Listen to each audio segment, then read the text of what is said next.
Hello everyone. Today I would like to tell you 10 short conversations between two people, the man and the woman. The short conversation number 1.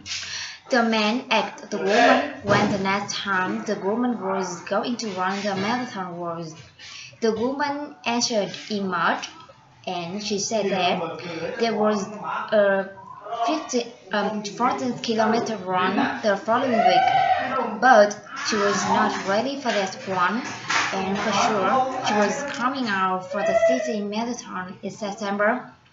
The man wanted to know if it was okay if he take along because he was total out of shape, and his wife kept mentioning him to exercise more. The woman agreed with him, and she commented that running was a great way to lose weight and it was good for his health. She said that the man could run with her as long as he could keep up. The short conversation number 2. The man wanted to know where the woman's store was open that night because he needed to get a birthday gift for his twins. The woman replied that they were usually there until 9 p.m., but if he could come back to them that day, they could wait another 30 minutes. The man commented he really needed to stay late at the office that night for the conference call the day after. So he asked the woman if she could set aside an item for him so he could just pick it up on his way home. He said he could give her the item number after he got back to his office. The woman agreed with him, however, she offered him to pay for it. The short conversation number 3. The man asked the woman what the deadline on grading the final report card was. He supposed he wouldn't be done on time. The woman replied that the principal had wanted them finished by Monday, but the students' final class was on Thursday, so they couldn't be bring them home till then. The man wanted to know was the woman's opinion about handing them in on Tuesday. The woman replied that it was up to the man because the principal was quite lenient. She spoke, just be sure to give them out before the start of summer vacation. The short conversation number 4. The man suggested the woman should hurry up because he was starving and they was going to be late and they still had to pick up their lunch.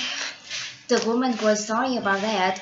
She explained that he was almost done. However, their assignment was really important and if she didn't get done in time, she could be a goner.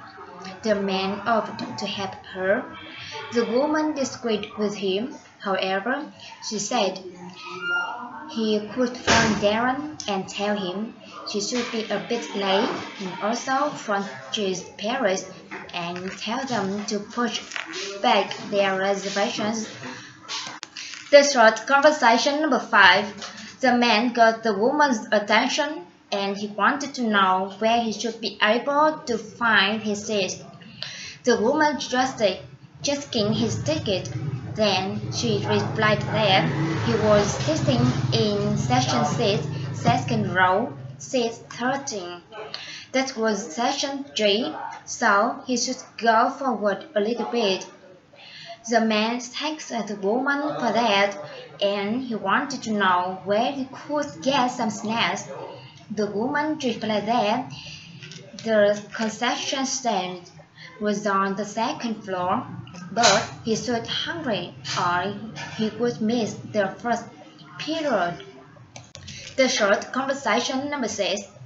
The man asked the woman if she could take covers for the bed because he had to grab a weak bit to eat. and he didn't have any breakfast, and he was starving.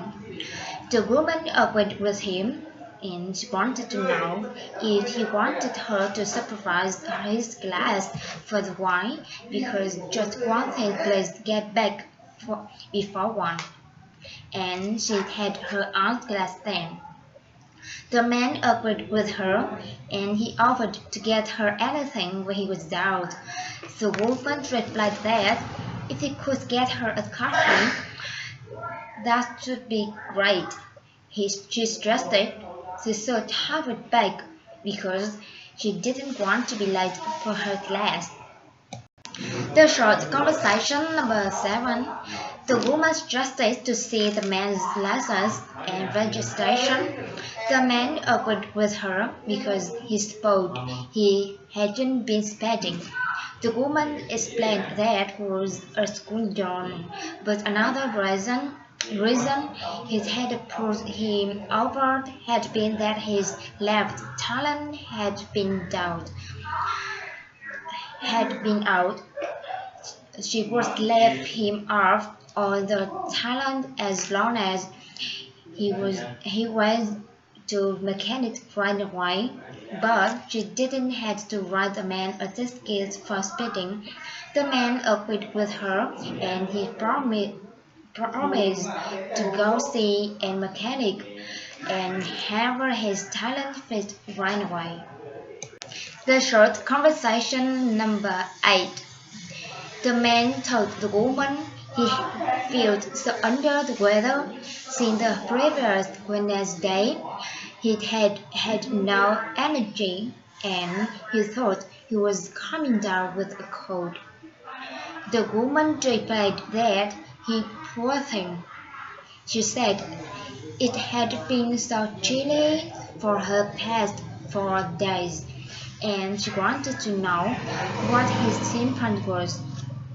The man commented he thought feel really sore, and he had a swelling of his nose, and both his nose and eyes still really dry. The woman trusted the man should go home early and get some rest. She said it was getting late anyway, and she advised the man not to worry. She would take cover for them and be sure to pass by the premises on his way home before it's closed. The short conversation number 9.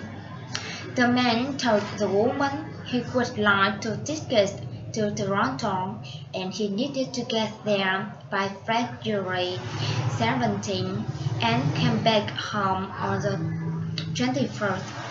The woman suggested checking the computer.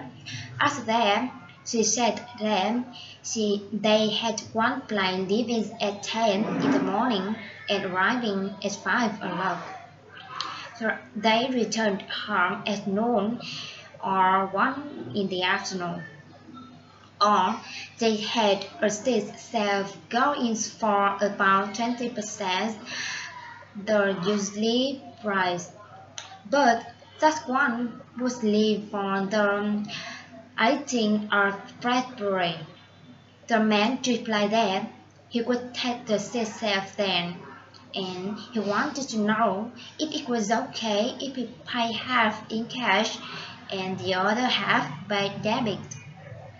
The woman agreed with him, and she said she would just bring down his flight schedule and his receipt. The short conversation number 10. The man wanted to know what seemed to be the problem and if the woman was satisfied with her meal. The woman agreed with him. She commented she had asked for a well-done steak, but there was still a bit of red on the inside, and her son's fish fillet was very cold. The man was sorry about that.